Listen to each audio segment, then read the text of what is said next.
Semua marah, semua marah. Keluarga dan advokat seluruh Indonesia marah dan mereka akan melakukan tindakan-tindakan sendiri, melaporkan semuanya di seluruh Indonesia. Dan siapa yang mendukung tindakan ini, semuanya saya laporkan. Semuanya saya laporkan.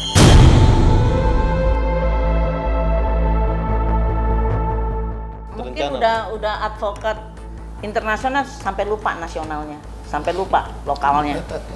Nggak bisa, jelas saya marah karena saya korban. Jelas saya marah karena saya korban. Saya bilang siapa tuh, Melani ya, Ricardo. Saya korban. Kok yang dielus-elus orang yang brutal, dan saya kejar dimanapun dia berada.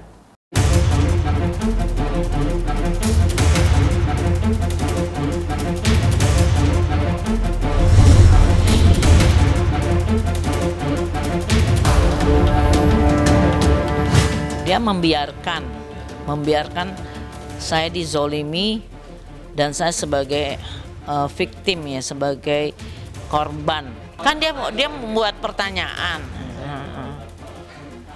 Nggak tahu apalah, terserah lah, nanti penyidik lebih bagus nanya kan akan terbuka. Nggak mungkin dong saya jadi orang gila mau dimaki-maki orang. Emang siapa yang maki-maki saya? Siapa yang maki-maki saya?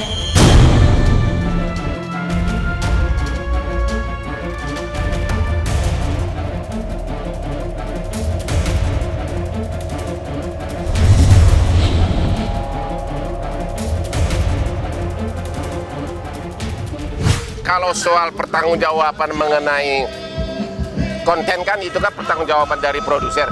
Tapi dalam Nikita tidak ada pelanggaran apapun. Nikita tidak ada pelanggaran apapun. Karena Nikita itu kan hanya emosi, tapi yang keluar dari mulutnya itu substansi. Nggak ada kata-kata menghina, nggak ada. Coba bilang, apa kau bilang? 6 juta itu tidak dibayar, kata yang satu, yang sana bilang sudah, tapi dalam suasana emosi. Di mana penghinaannya nggak ada. Lagian di sebelah sana kan pengacara, mana mungkin mau dihina.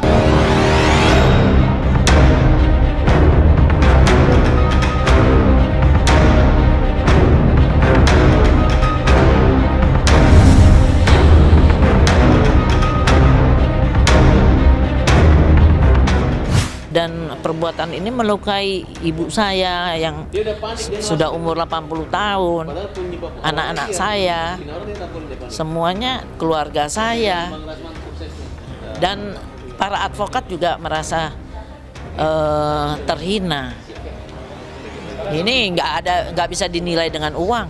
Para advokat juga merasa terhina. Ya satu LP untuk perempuan ini. Yang kedua, peristiwa perempuan ini.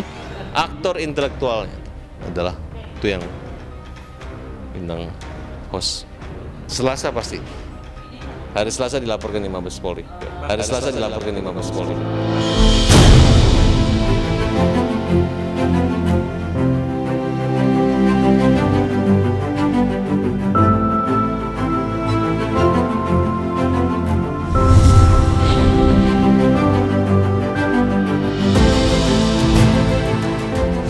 Oh, kerugian nomor dimaki-maki ini, dihina-hina, diributin gitu, datang orang bertamu, malu aja dimaki-maki. Kecuali dia nggak sengaja di jalan kalian syuting libut, ini kan memang bisa dihindari. Oh ini kasus ini kan namanya teman, Hotman itu dan Elsa teman, tapi dia nggak ada membela Bu Elsa. Malah dia seneng banget seolah-olah rame yang nonton gue. Jadi lupa Ibu Elsa bisa ngelaporin mereka. Nah, ini kan mereka harusnya tidak ditemukan tersangka. Ya kalau pengacara internasional harusnya mikir dong, nanti pasti ribut nih, jangan dibiarin. Nah, ketika ribut jangan ditayangin, ini ditayangin juga. Saya ahli hukum, nggak perlu saya jelasin di sini, ya. Kalau saya itu, setiap langkah saya itu, saya udah pertimbangkan aspek hukumnya. Jadi kalau yang biasa-biasa gertak saya, ini jawabannya nih. Saya selalu gitu aja deh, gini aja deh. Jadi kalau yang biasa-biasa gertak saya, ini jawabannya nih.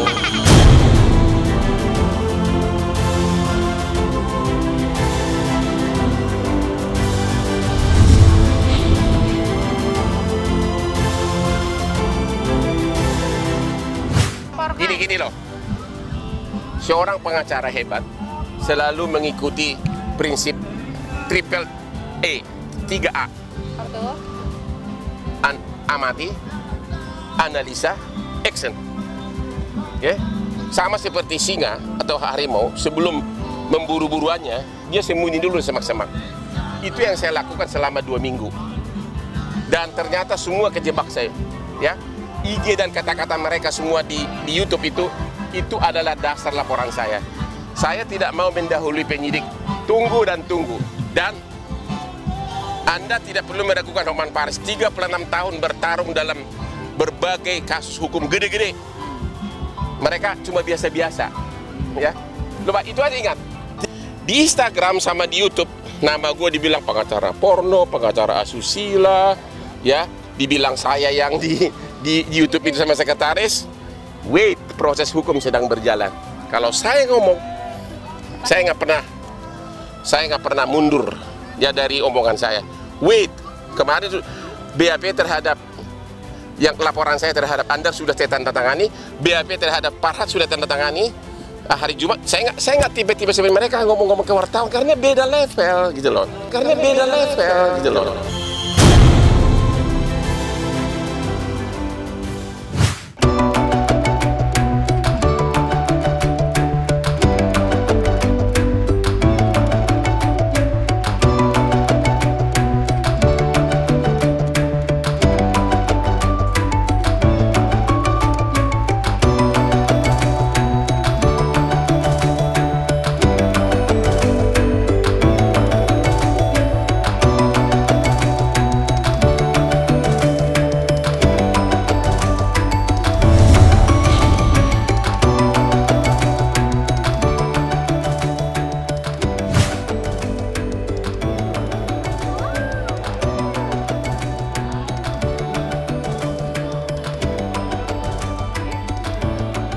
Pelan-pelan, hobi itu kan butuh proses.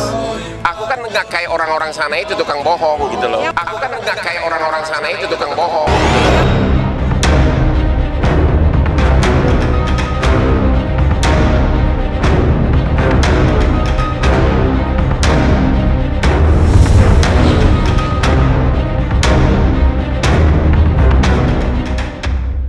Nyinyir itu saya udah giniin aja, bosan.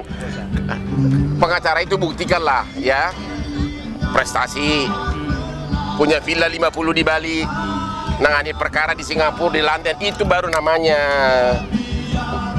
Nggak perlu harus terlalu banyak mulut ngomong kayak mak-mak gitu loh ya.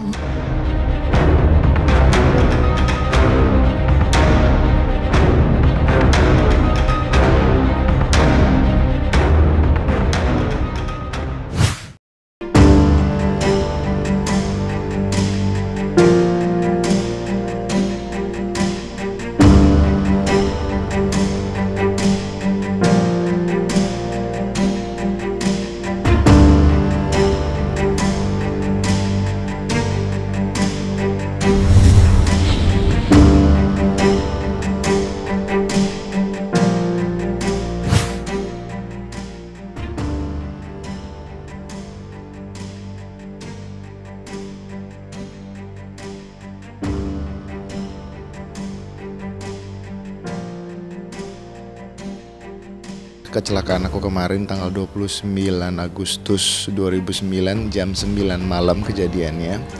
Itu yang pasti adalah aku tuh bener-bener baru banget masuk tol, baru banget bayar tol. Jadi aku cuman mau naro kartu elektronik itu, kartu e-tol tuh, cuman mau naro itu ke sini, ke pintu, pegangan pintu. Setelah itu ngeliat ke depan dan ternyata di depan ada kontainer yang berhenti mendadak. Kontainer, terus aku di belakangnya gini. Jadi bener-bener kayak begitu ketabrak tuh, bang, das, mundur lagi dikit gitu. Mundur, hitam sebentar, blackout sebentar, tersadar, langsung keluar dari mobil, langsung astagfirullahaladzim ya Allah. Begitu ngeliat mobil langsung makin astagfirullahaladzim. karena kondisi mobilnya bener-bener hancur banget depannya gitu. Nggak apa ya, satu sisi aku bersyukur karena aku kalau ngeliat kondisi mobil itu aku kayak ya Allah, ini kalau sedikit lagi aja aku lebih kencang lagi, habis pasti. Jadi aku cuman pada saat itu yang aku rasakan adalah aku cuman tersentak, kaget. Ya sangat-sangat jarang lah ibaratnya orang yang biasanya ya accident sama kontainer itu jarang banget yang survive. Tapi ini alhamdulillah sedikit luka pun nggak ada gitu. Tapi ya itulah bersyukur banget.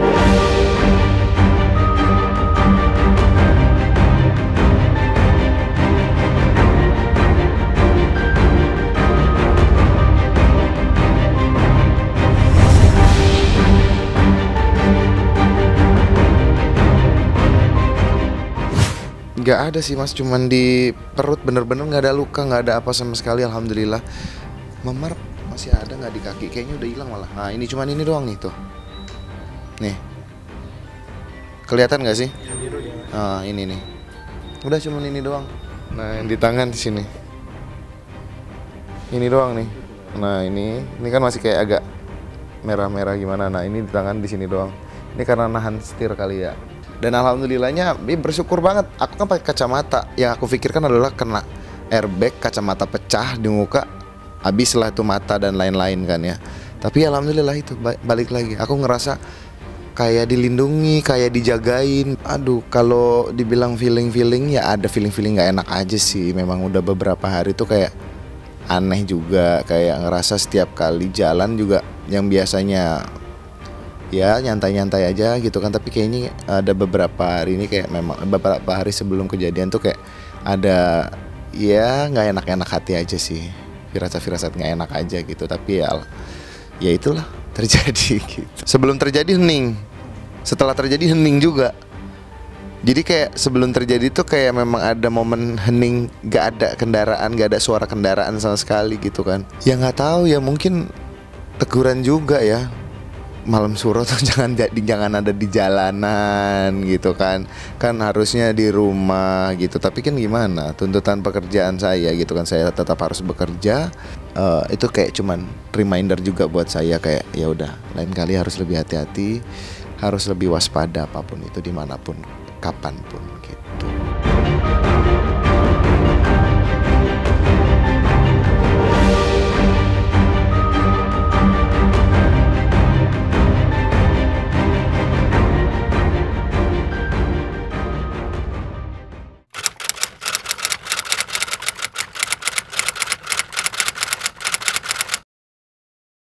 Jadi jangan lupa untuk subscribe Cumi Cumi. Ditekan ya tombol lonceng merahnya.